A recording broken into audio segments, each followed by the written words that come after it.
I wish someone had told me sooner that just because you're making art doesn't mean that you feel completely safe expressing yourself. A couple of years back, when I was tap dancing, it was the peak of my depression period, and I was also pretty suicidal at that time.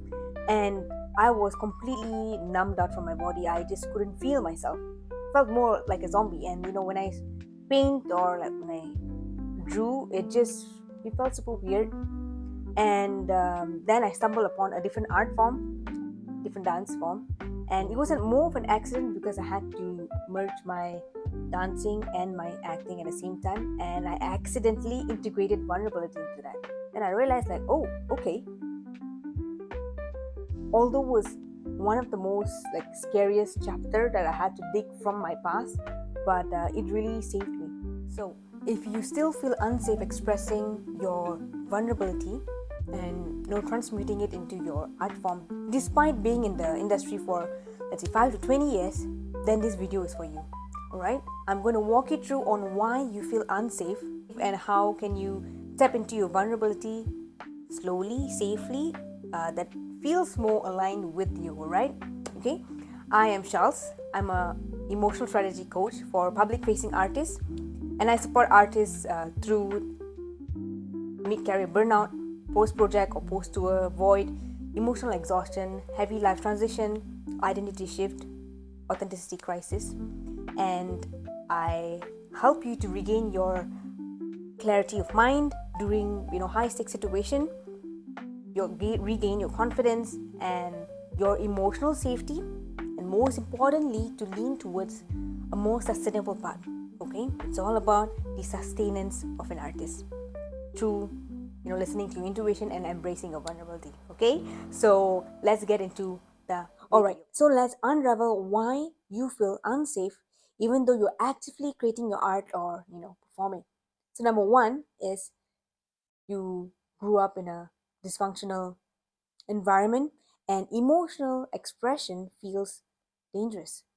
Maybe your childhood could be chaotic, unpredictable, and is emotionally unsafe, right? So automatically your body signals to yourself, I'm going to shut down right now, and I'm going to shove every single thing that I feel, not down to your guts, to your fucking toenails, man.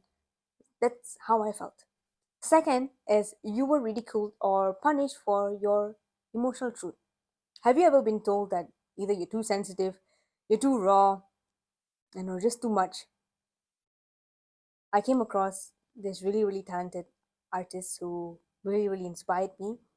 And early on in his career, he was being told that his energy is just, too much, too loud and shit. And I think it's extremely ridiculous.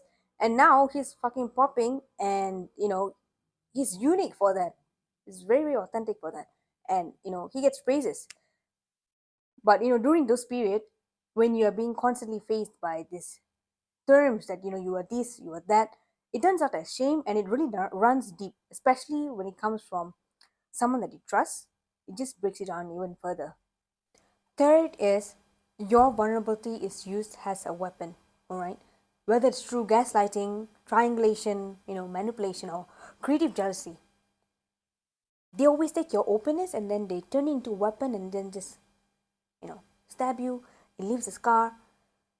I definitely have lived this far too many times. Next is you've alchemized your pain into art, but it wasn't welcome. So if your truth came out too raw, too intense, too dramatic, then you're being sidelined by your creative spaces for being either too weak, uh, too much, or what's the word? Is being seen in disgust, right? And so immediately you think that, okay, my authenticity means rejection. A couple of months back, when I was in this event, he was amongst other artists. There was a creative leader. They were also talking about mental health in the creative industry. I brought my art there, and it was really weird. She she was extremely appalled when she held my art piece, and it was an extremely awkward moment because it was a room full of crowded people.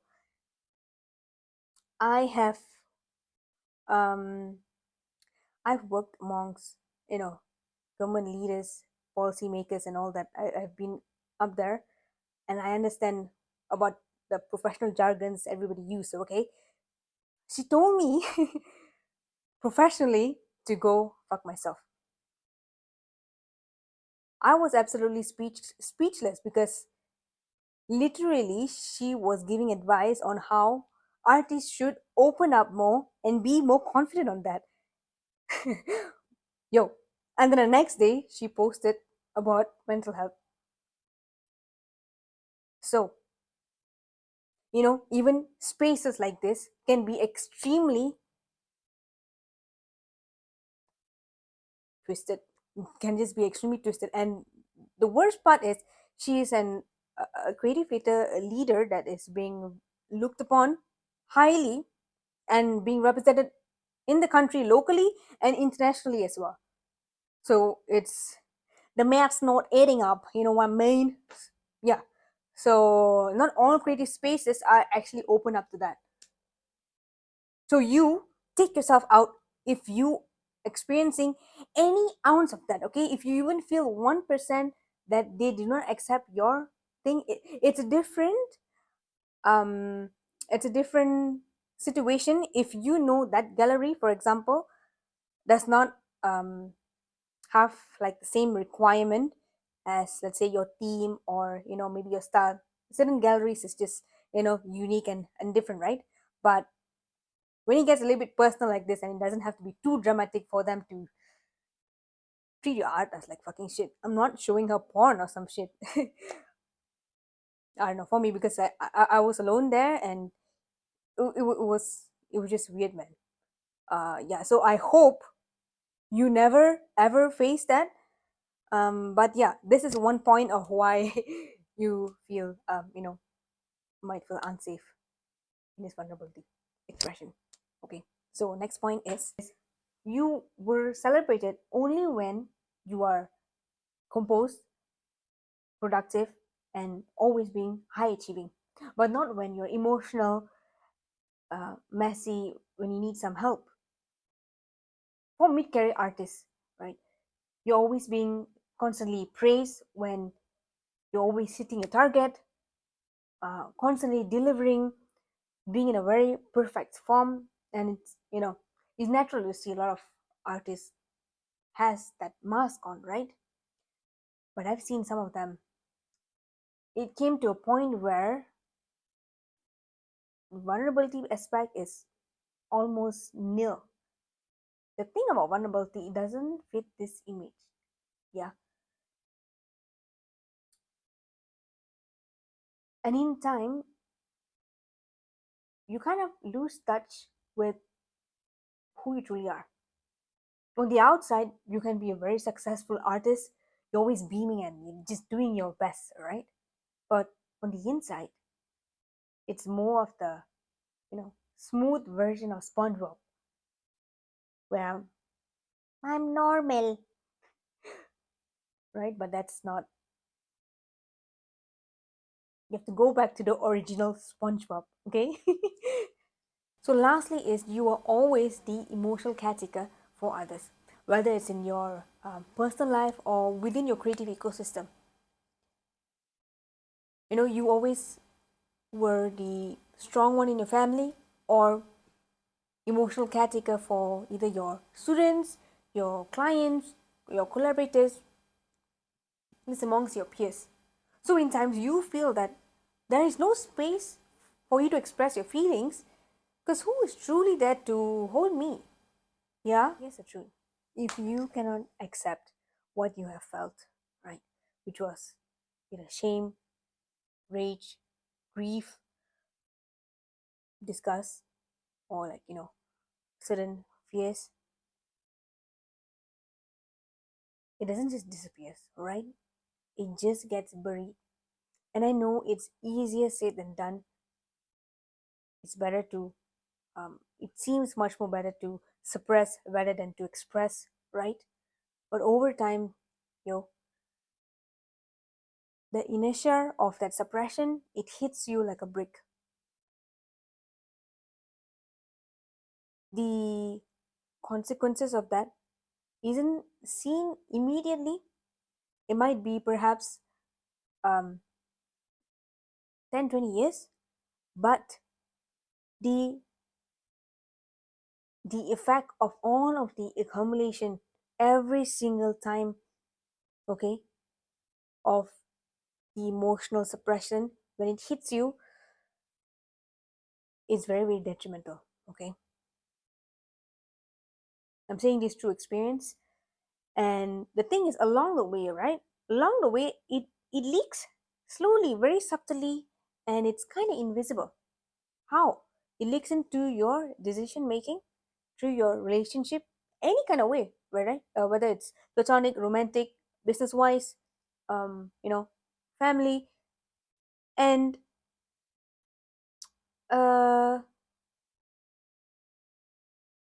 yeah, all of these actually leads to perfectionism, emotional resistance, and the fear of truly being seen as your innate self. And not only that, in time, all of these kind of creates like a black hole, so like a void, and you end up attracting. So this hole attracts a lot of people's projection. You take on their shame and their distorted belief. So over time, you wake up one day and you feel what part of me is actually me anymore. Okay, so here are some steps where you can embrace your vulnerability gradually, um, because I know when you're tapping into those aspects of your vulnerability for the first time, it feels scary and you actually feel like you're losing control, okay? And the thing is, you have more power through your vulnerability. It's literally a powerful asset. Here are three things how I guide my artists. Stick to the number three because it's very, very important. So, first is face your bruise head on. Do not justify it, do not intellectualize it, just let it rise as is, okay? And second is choose your space of expression. What I mean by that is you would need your own support tools. For example, earlier in the video, I mentioned that there was a dance form that managed to tap into my vulnerability, and at that time I was around my dance circle who really made me feel completely safe to tap into that area of myself that was always being suppressed. Yeah. So whether you're a dancer, musician, so likewise, it can be any of your peers, anyone in your creative space, your best friend, your family member, your partner, anyone that you feel that you can truly trust, right? And then lean on. And most importantly, right? So one example I can give is my piece at the back here. So the ring is a Dharma ring. It entails all of the words and things was being said to me that drove me towards my suicidal attempts, and completing this piece was extremely hard for me, because tapping into those areas of my vulnerability was a bit too sharp for me to deal with it. So what I did is I break down into smaller pieces. So instead of straight away painting and dive into that straight away, I just drew certain elements first. Just break it down in much more smaller chunks. You don't have to face everything if it's too intense. Okay, if it's too intense, just break it down to smaller. Same goes to, let's say, if you're a dancer, break it down to steps. Singer, musician. Okay, if you are a multidisciplinary artist, trust the pull towards your mode of expression. All right, so just listen to what your body feels. Okay, so lastly is the most important step, where is mostly overlooked. Even I was being told to ignore this, but no, I want to emphasize this. Okay, is to practice, to train your body to feel safe to express yourself, all right? Because your emotions is your data, and also the sensations, whatever that you feel from your body, it's also a data as well, right? And it's an art to feel safe into leaning towards vulnerability gradually, okay? But you may come across certain people that may want you to fasten the process or take more logical, pragmatic way. No, no, no, no. This is your nervous system, your signals in your body, and it's your emotions, okay? It's your instincts, okay? You listen to that, you decide the pace, you decide how intense, your capacity of what you can handle at the time. Yeah, you have the say in yourself, okay? You have the say in yourself. You do not let any external influences kind of shakes you during this process, okay? Because it is a very fragile moment, okay? It's a very fragile moment, so you've got to be very gentle to yourself and be aware of your surroundings, okay? Just be aware who is in your space during this time, while you are, just slowly getting used to your vulnerability, okay? So all of these 3 main steps, right? Because if let's say if I want to give you an example, someone who, not me, but for let's say drug addiction, you're not going to go straight away with cold turkey method, right? Even doctors, they don't recommend this because it's this so-called healing solution, it's traumatic. It gives a huge amount of body shock, right? To immediately just cut off like that. No, you need medications, you need your support tools, step by step, right? Likewise for yourself, all right? For your vulnerability, you need your the support tools, the people around you, to feel safe. If you feel comfortable enough to express that aspect of yourself alone, so be it, all right? Anything that you feel most aligned with yourself, okay? But what I mean is that make sure that you have these specific tools to make you feel safe enough to tap into your vulnerability, okay? Because like I said, vulnerability without safety re-traumatizes. It's not going to help, okay? It's going to make you feel more, it's going to be another thing for you to heal, okay? So yeah, please remember that, okay? So we have reached at the end of the video. If you're done feeling guilty, shameful, or fearful of getting in touch with your emotions, and you want to relearn back how to embrace your vulnerability without feeling like you're collapsing, I've got something for you. So my Artist Sustenance Portal is a 3-month one-to-one coaching program. It's to guide artists to have a sense of groundedness and clarity in season of change, and most importantly, to gain emotional mastery, right? And how can you protect your boundaries, your energy, and solidify your artistic identity that is truly aligned with you, right? Everything is about alignment here, and diving into the road of your inner truth, okay? All of the details are in the link below. If you reach out to me on Instagram, you DM me Sustenance, you will receive a 90-minute emotional reset call. This call, so it's free, is a space for you to unravel unpack anything that has been weighing you down, all right? Perhaps impacting your career, just your mental health, any areas, right? And we can go through on how you can gain more clarity and find groundedness in your situation and your next step, okay? But if you prefer more self-paced mode, I do have a toolkit. It's called the Artist Ascendant Toolkit. So it's just like a chunk of the portal. It's $50.